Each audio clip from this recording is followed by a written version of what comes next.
What I want to talk about today is how to destroy your addict finally and forever.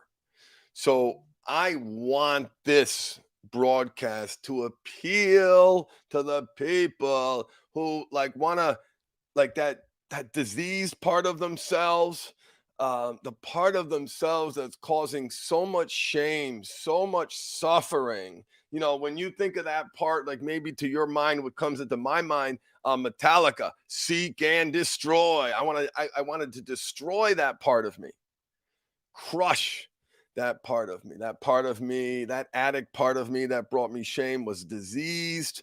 And so we're going to talk about that today. And of course, it's not what you think, but I'm going to give you some guidance and potentially shift your perspective in a significant way in terms of how you treat yourself and others. What I'm sharing with you is a very interesting reality of human psychology based on the principles of parts work. We'll get into that in another podcast, but today we're going to destroy your addiction finally and forever. Okay. So before we do that, though, right, what are we destroying? What I want you to do now is first think about, like, if this addict part of you was a character in a movie, and it might be easy for you to connect, like, yeah, son of a gun, there is a part of me that just takes over and makes my life so miserable and makes me feel so bad about myself. Okay, I'm with you. I picture this part of myself. What does he look like? What does he smell like? How do you feel about this part of you? Right? Again, I'm appealing and looking for men who want to destroy this part of themselves. Right? We're talking the brothers who have a deep and profound self-loathing. Deep and profound self-loathing. I hate this part of me. I hate this part of me. What I'm going to do in this recording is I'm going to prove to you that that conflict, how you feel about yourself, is literally a major, major part of the problem. And I'm not asking you to believe anything I'm telling you. I want you to listen, um, challenge everything I say, research everything I say, um, use your own personal experience to connect with everything that I say. But if you're here, there's a good chance that there's a part of you that you hate, that you hate. And so let's start examining this part of us. And if you're watching live and you're watching the video, I'm going to share my screen with you. So let's share. I just did a webinar and it was so fresh, and I felt like the webinar was the best way that I packaged the information to make it accessible and set it in a clear way that made sense. And so hopefully you'll get value. So here is, right before we talked about how much you hate this part of yourself, maybe you want to kill this part of yourself in some cases. Obviously, if those thoughts are growing, please get the help, get the help that you need. I want to inspire you, to get help. And there was a time I needed crisis help. There was a time I needed other kinds of help. But we got to get the help that we need. And certainly if this triggers anything in you, talk about it with your therapist. And if you don't have one, get one. BetterHelp, is such a great resource for people. So anyway, this addict part of you that you hate, let's look at the needs that this part is meeting. So instead of all the negatives, the cost, right? And we can quickly go through the cost, right? So let's think of time being money, the amount of time that you're using watching pornography, the leakage, the nibbling around the edges, just time wasted, energy wasted, the shame. We can calculate a value to that. We can multiply that value. 2-3% impact on growth because you're not growing when you're stuck and hate yourself.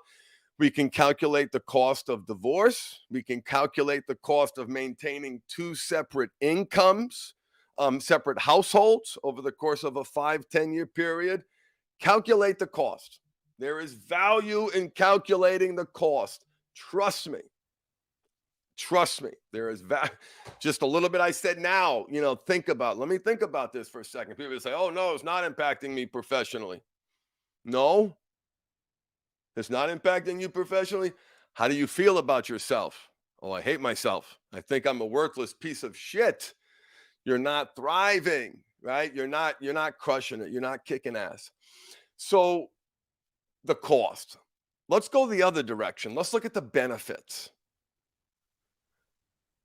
Yeah, benefits. I said it. The benefits.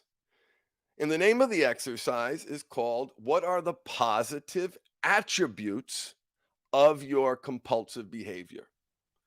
What are the positive attributes of your compulsive behavior? So we did the cost, or at least we continue that. Keep calculating the cost. The more you learn, the higher that number gets. Keep doing that.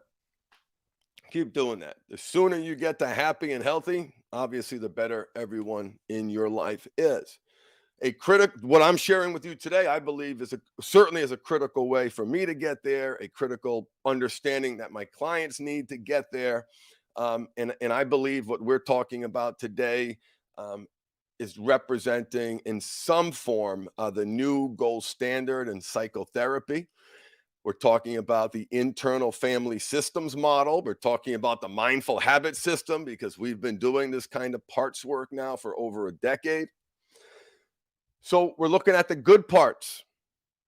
And as you continue down this journey with me, you will, and I'll just point to the destination, you will get to a place where you realize that every single one of your bad habits is a part trying to meet a need the way he was trained.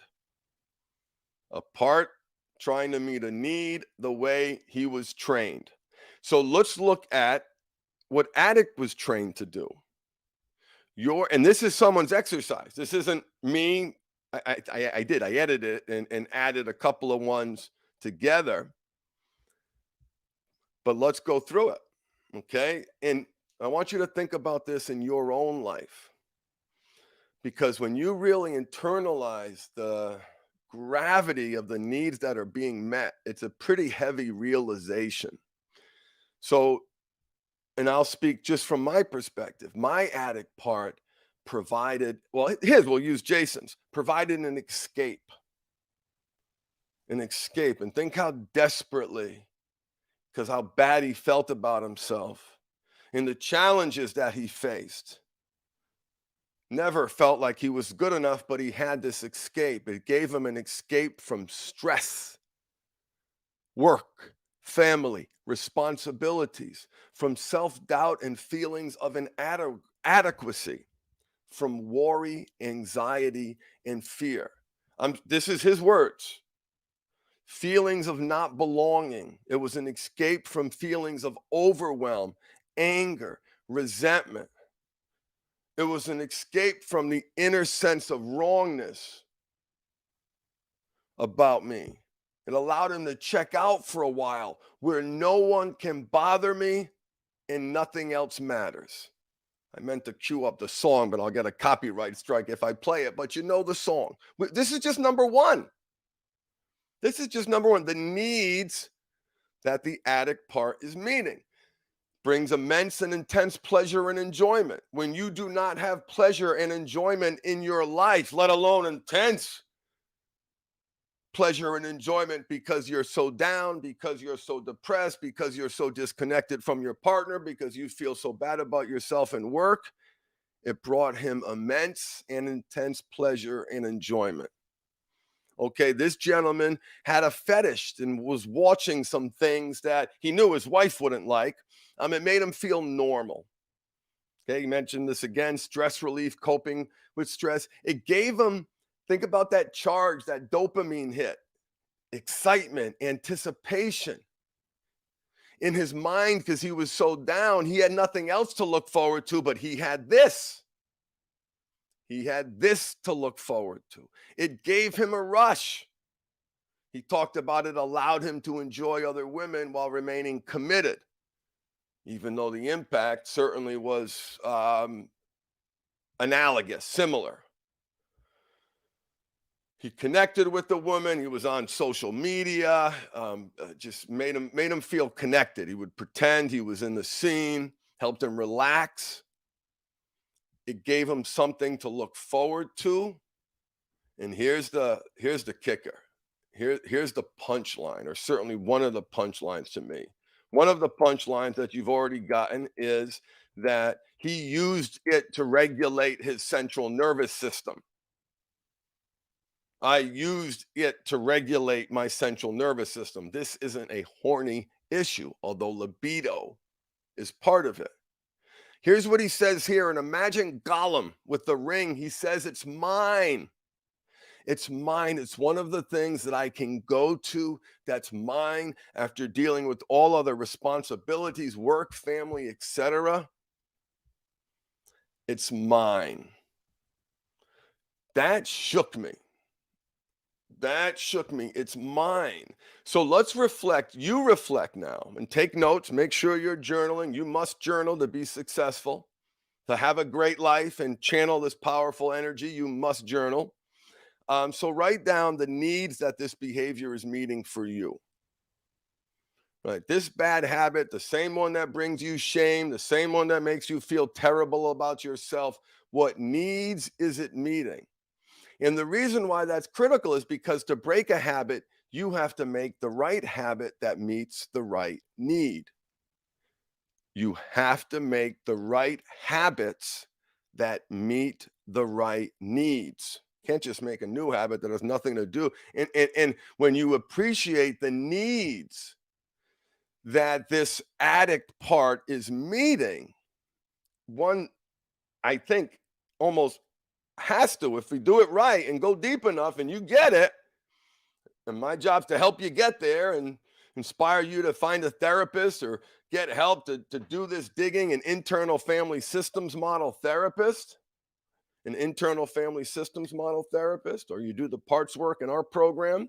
And you'll see in the chat, there's a podcast discount that we want to offer to all the awesome people who listen to us on our podcast, who want help processing this. Your addict part is meeting needs the way he was trained. Okay, and just a little bit on the part stuff. The Pixar movie Inside Out, Disney brought in the experts, and inside the teenage girl's mind were these different characters. We're not crazy. This doesn't mean you're crazy. We do have different parts of us, different masks that we wear. And there are some of these parts are in conflict. This is a natural extension of your reality. This is a scientific model that sits on top of what you're experiencing. So we discovered and learned about the needs that this part was meeting. The needs that this part is meeting in you. Okay, so we got that, right? And that's going to expand. You're going to learn more and more about that. But generally, you have a sense, okay, I get it. This part is meeting needs. How was this part trained to meet those needs? How was this part trained to meet those needs? So, say, for example, you were sitting across from a buddy. He throws a ball, doesn't mean to, but it's coming at your face really fast. Your hand snaps up, grabs that ball, protects your face, almost like you're a ninja. You can be out of shape. You could be overweight. You could be, but there's something, right? You're going to protect that face. Why? Because that is a trained, conditioned response. Using porn to or sex or pleasure to relieve pain is a trained, conditioned response. So instead of looking at your childhood as we often do in therapy as traumatic, and it may be all the more reason to really, really, really understand it. The way I love to look at it is I look at it from, and I want you to look at it from the perspective of, so wait a minute. So, right, I keep saying I don't want to do this thing, but I get triggered. I have these crazy thoughts. I instantly do that automatic, instantaneous thing. Why? Oh, it's because I'm a bad person. No, no, no, no, no, no. And by the way, that feeling bad about yourself, I'm going to get to the punchline of all this, is literally a major part of the problem. A major part of the problem. So when we look at addicts training, and we go back to our developmental years, which anybody who knows anything knows that that's really important. It's important in attachment theory. It's important in cognitive behavioral therapy. It's important in the internal family systems model. These bad habits, these reactions were trained in us. They are not, they have a biological underpinning, certainly a biological, all of it, a biological everything, part of that habit cycle. That reaction was trained. So, like Batman, Superman, the Joker, the villain, the characters in Doom Patrol, which I love, they all have an origin story. They all have an origin story, right? You know anything about comic books, you know the origin story. Your addict part has an origin story. Think comic book now, okay? The part of you that lies, right? How many here tell stupid lies to their wives sometimes? Is that a cup? No, it's not a cup. Of course it's a cup. Why would you lie about the cup? There's no reason to lie about the cup, but you told that automatic, instantaneous lie. That is a trained, conditioned response.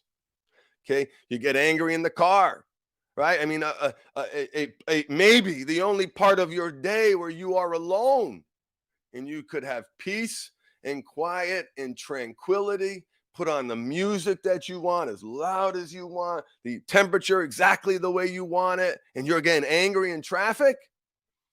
Or that automatic, instantaneous reaction at the central nervous system level, that is a trained, conditioned response. You catch the ball, a trained, conditioned response. You act out sexually, trained, conditioned response.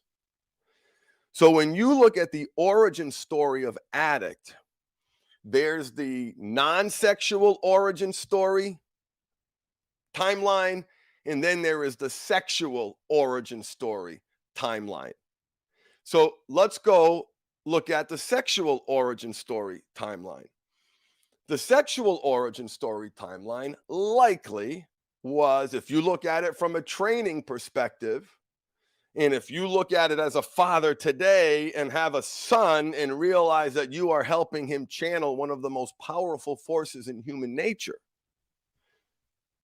Son, I'm here to talk about, this inherent power that can bring you great joy and can create life and create great pleasure, can destroy you and bring you to your knees. But we're not going to talk about it. Right? The training that we got, I got the Catholic training. And listen, all of our parents did the best they could. We're not blaming. There's no blaming. Now, there's a place for letting that anger out. I've been there. I get it. I want to support it. But when that's not what this is. We're looking at the training. How are we trained?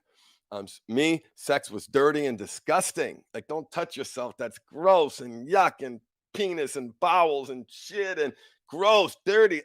You're piggy, sick. I mean, like, certain words hit you, right? Pervert, sick, piggy, gross, right? Ugh, like, that it's dirty and disgusting, but you save it for someone you love. You save it for someone you love. Now, some of you got the fire and brimstone. A lot of you got the shame. Some of you got nothing. Some of you got nothing. So when you look at that from a training perspective, why does he use sex to emotionally and physically regulate? Well, because it is literally the oldest and most impactful habit in existence. Because when you get back to the earliest feeling, we knew that, ouch, that caused pain, and that massaging my hand or whatever feels pleasurable, and touching my penis and other parts of my body, my anus, my nipples, that feels pleasurable. That's we learn that. We learn that, right? So right at the like the earliest pleasure and pain connection, that connection was made. Then that connection evolved, not in a place where you were trained to direct and channel that powerful energy with lots of education, evidence based education, open, non judgmental, helping child navigate and to become a healthy sexual beings in whatever kind of relationship they choose, which is what our job is. Hard, really, really hard. But nonetheless, right, we didn't get that, right? Some of us got it worse, right? Sometimes there was sexual trauma, sexual abuse. Sometimes the misogyny, the conflict between the dad who had the porno magazines and the dad who like whacked you for doing the same thing. So there's a sexual training piece, and you all have your own sexual training. Document that. Figure that out, right? Write it down. Where did your addict come from? Where did the so then that's the sexual part. That's the sexual part. The non-sexual part, if you haven't taken your ACE score, if you don't know what your adverse childhood experience score is, Google it and take that test. Most places you can do it without entering your email address. You can take a test on NPR. It's got a great test. It gives you your results. That is a test that helps people understand, did or did they not experience adverse childhood experiences. For some people who are completely, stepping into this space for the first time, it can bring a lot of knowledge. And basically, the knowledge is that if these bad things happen to you as a kid, the chances of you being obese, having cancer, having heart disease, attempting suicide, being hospitalized, receiving mental health treatment, getting COPD, like it's like are ridiculously higher. And the higher the number, the higher you go. So that's one way to here. And I'm going to put that in the chat, and that way you can have that link. Everybody should take this quiz. Everybody should know their number. Now, just remember the quiz is measuring the presence of childhood experiences in different categories. Meaning, you could have a score of a 1, which is really low. One is really low, but the 1, let's say you were sexually abused, that 1 can have an impact like it was a 10. So it's not measuring impact, it's measuring existence. Did you experience what the world scientific community calls adverse childhood experiences? All right. So take that test. So, Addict, we talked a little bit about his sexual origin story. And for some of us, whoo, that was pretty banged up. Let me know in the chat, banged up, if that's you. And write it down in your journal if you're listening to this later on. Like banged up, broken, that's the training. Why am I this way? I feel so terrible. I'm this way. Sometimes a partner will say, I can't believe he lied to me. And I don't say it. But I help them process and understand and unpack. But my first thought is, how could he not? Because let's look at the shame. He was trained to hide this aspect of pleasure seeking behavior, is literally one of his oldest and certainly oldest and most impactful habits, right? Think about that. That's what you're up against. right? That you got to understand the scope of the problem. Oh, I just want to stop. It's no big deal. You have been using it at the lynch, the pivot point of pain and pleasure, using it to escape, to numb, as a reward, regulating your central nervous system, stress management, right? So fear management. Oh, where'd that come from? So there's a sexual piece of the sexual origin story, and just spend a little bit of time on the non-sexual origin story. Understanding your ACE score will help you say, oh, wait a minute, these events that I experienced, and remember, we're all on a spectrum, and you don't have to have what is traditionally called trauma, right? So I'm talking to the non-trauma brothers now, that for events not to be impactful. They definitely were impactful because that's how you were trained. You were trained to hide. You were trained to lie. You were trained to subordinate your, and listen, all the patterns, all the problems that you're having in your relationship, trained condition responses. It is why also everybody should know their attachment style. So there is this concept called attachment style, attachment theory. I am putting that link in the chat. Do it, have your partner do it. If you're not in a relationship, do it anyway. It's an instant treasure trove of information. Like the A score is, oh, what the A score does is says, oh, maybe I need to pay attention to some of this stuff. The attachment project gives you your attachment style. And where do we learn to attach? How were we trained to attach, to bond, to connect with other human beings? We were trained to bond in our childhood. We were trained to connect, to be vulnerable, to be honest, to express ourselves, to meet needs, to subordinate our needs. All the good, bad, the ugly is a trained, conditioned response. And just to invoke mother for a moment, almost most men that I work with are projecting mother onto their spouses. In other words, they're going to get in trouble. They're the bad boy. Oh, I better, like hiding things from her. They don't feel like they're an equal. They feel like they're the one down.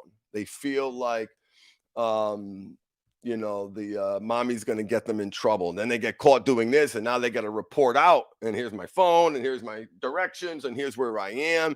That reinforces that projection of mother. That projection of mother was trained. The angry response that you have in traffic was trained.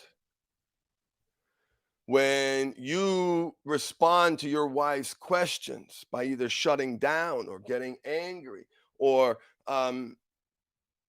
when all, quote unquote, all you had to do was to respond intelligently, to respond in a way, hey, you know what, I don't know, let me think about that for a second. Respond in a way that created a better outcome. And if you're not in a relationship, your professional relationship, wherever there's a power dynamic, right, there's someone feeling small. So when we look behind the mask of addict, the shameful part that we thought about when we started this journey, and get a sense of his sexual origin story and his non-sexual origin story, if we're going to put that whole bit into one we'll call addict, well, goodness gracious, shaming that part, trying to kill that part, hating that part, shaming that part, I think I said that already, that can't be part of the solution. In fact, it is a major part of the problem. How you feel about your addict part is how you feel about yourself. now we know it's meeting needs. Now we know where he came from. Now we know how he was trained. Is it a solution to destroy him? To cast him to the pits of hell? A lot of fire and brimstone here around Addict. No, that is absolutely, absolutely, absolutely not what's going to make things better for you. When is a monster not a monster? Oh, when you love it. And let me read some words, okay? I want to just read. Bless those who curse you, do good to those who hate you, and pray for those who spitefully use you. Right? What if that applied internally as well as externally? Be known for the love you show to those who treat you poorly. Your addict part is treating you poorly. For if you love those who love you, what reward shall you have? So there's already an existing framework for many of you that says, what I'm doing, I am not shepherding, I am not leading, I am not extending agape love to this part of me. I am hating this part of me. I am demonizing this part of me. And that is making it profoundly worse. Check out this poem. It's going to take 90 seconds. Start Here by Caitlin Seal. I will put the chat in her in the link. There, I'll put her website in the link. Start by pulling him out of the fire and hoping that he will forget the smell. He was supposed to be an angel, but they took him from that light and turned him into something hungry, right? Like your addict part. Something that forgets what his hands are for when they aren't shaking. Oh my God. He will lose so much, and you will watch it all happen because you had him first. And you will let the world break its own neck if it means keeping him. Start by wiping the blood off his chin and pretending to understand. Repeat to yourself, I won't leave you. I won't leave you until you fall asleep and dream of the place where nothing is red. When is a monster not a monster?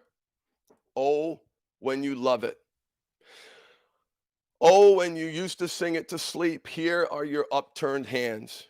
Give them to him and watch how he prays like he is learning his first words. Like he doesn't even know what to do with it. Start by pulling him out of another fire and putting him back together with the pieces you find on the floor. There is so much to forgive, but you do not know how to forget. When is a monster not a monster? Oh, when you are the reason. When you are the reason it has become so mangled. Here is your humble offering, obliterated and broken in the mouth of this abandoned church. He has come back to stop the world by turning itself inside out, and you love him. You do, so you won't let him. Tell him that you will never know any better. Pretend to understand why that isn't good enough. So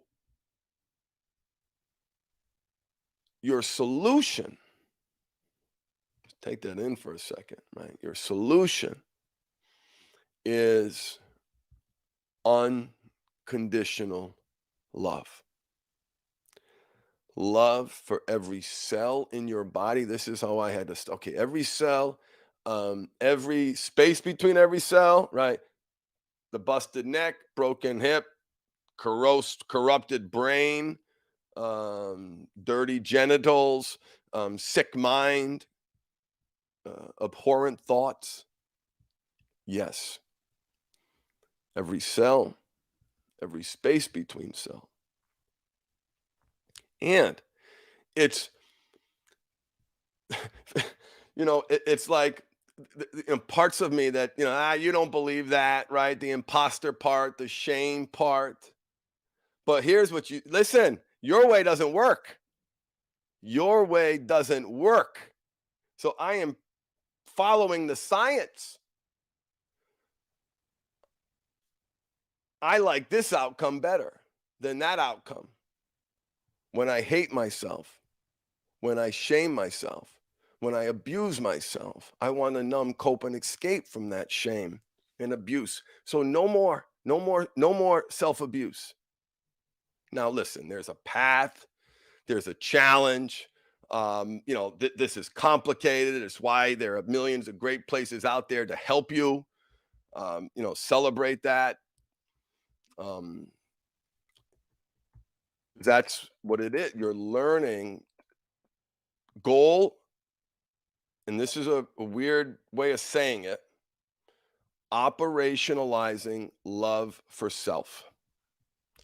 The goal is operationalizing love for self. And listen, I understand how that might sound, and I understand the natural reaction and resistance to it. And Frank, if I go too early, too soon on some of these concepts, you lose people.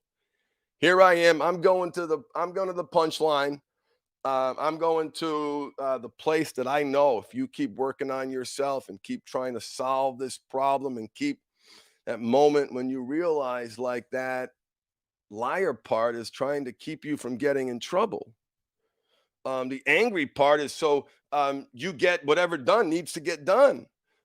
Instant attention, instant significance, big, big, big, big, big. Here's the problem: bigger the anger, deeper the wound, smaller the inner child.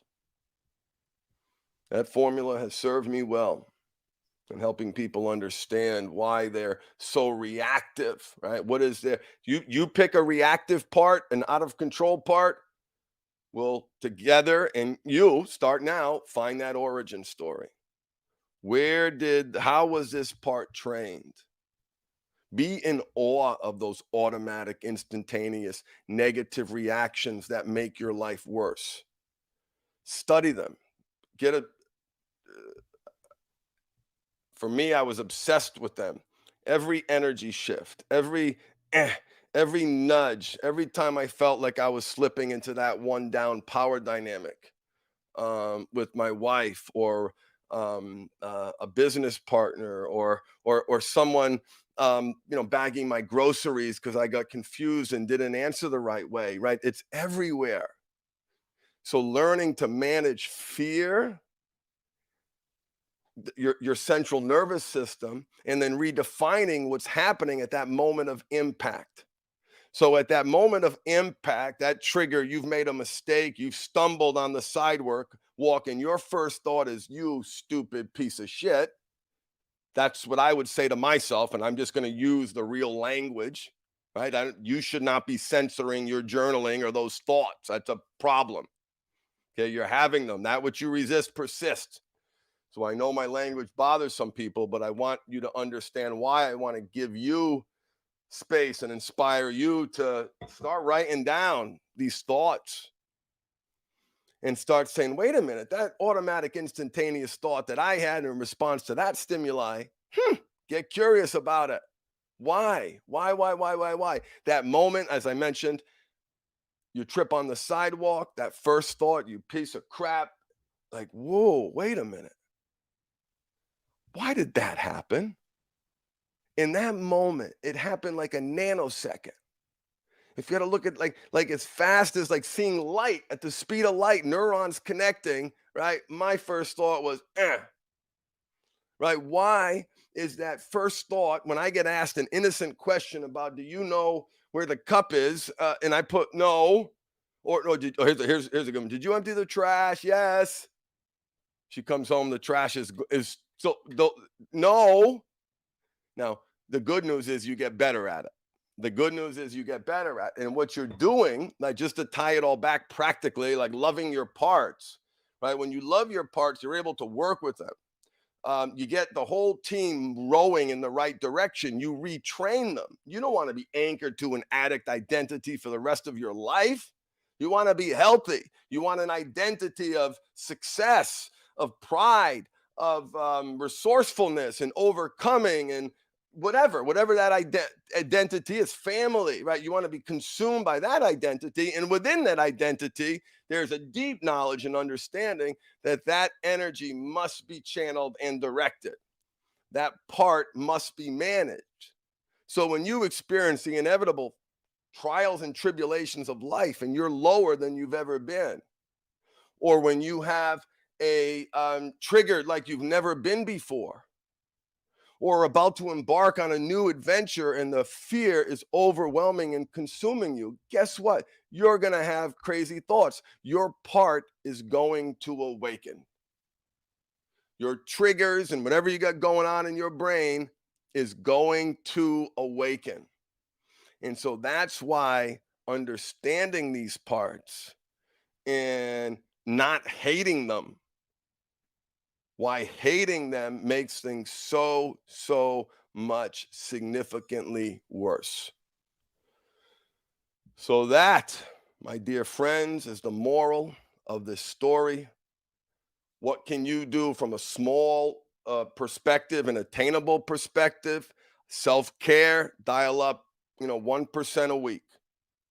One small trivial action that has you moving in the right direction. You want to create a culture of momentum, not failure. Do not set goals that are not attainable. Okay, stop setting goals that aren't attainable. Just because you want it to be one does not make it attainable. And listen, explaining to our wives, this is the hard part, brothers, too. Honey, I lied about this. I'm so sorry I didn't tell you the truth. But I have been a terrible steward of my sexual energy, my sexual part. Not terrible steward. I'm an addict. And this started a long time ago and has been a significant and powerful numbing, coping, and escaping strategy since I was a child. And of course, this is when people drop off. I'm helping you to explain the scope of the problem that you're trying to solve. That this is the oldest and most impactful habit. What is this? Lying about some aspect of your sexual expression to just get pleasure and avoid pain is literally one of the oldest and most impactful behaviors that you can name. Don't believe me? You think about it. Challenge me. Let me know in the chat. What's worse? What's older and more impactful? You can't just think of older, or you can brainstorm older, write older down. I want to encourage comment. So write older down.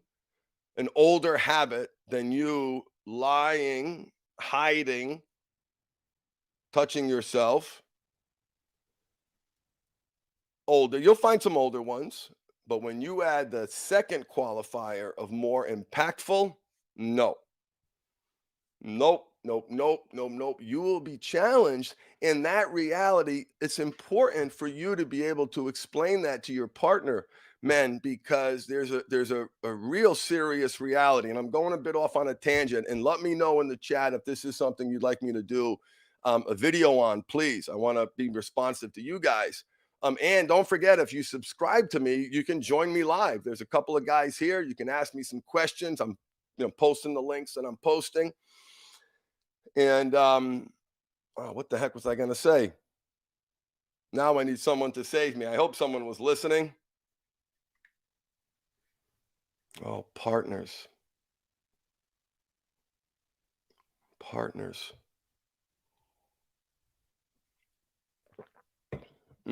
Well, I apologize. I do not remember what I was going to say. What I do want to say is, I remembered. I remembered.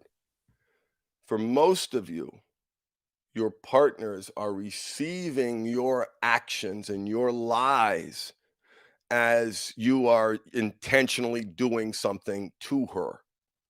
Right? There's a level of intentionality that's getting attached to your actions, right? You meant to do this. Not only did you cause great harm, you meant to do it, you intended to do it, and you're bad because of it. Okay, she's receiving this, and so that's her reality. And listen, her pain is real. You've got to make her feel safe. That's mandatory, right? Um, she feels so devalued, so insecure, like not good enough. All insecurities reinforced, And so a problem that must be addressed if the couple is going to move forward together. And there's another reality that we didn't intend. Our experience is very different than their experience. And we've been lying about some aspect of our sexual expression since we were a child. Should we have? No, no, no, no, no, no. But right, guys, doesn't it means very different to us than it does to them? Very different to us than it does to them. Now, that's the growth opportunity for you.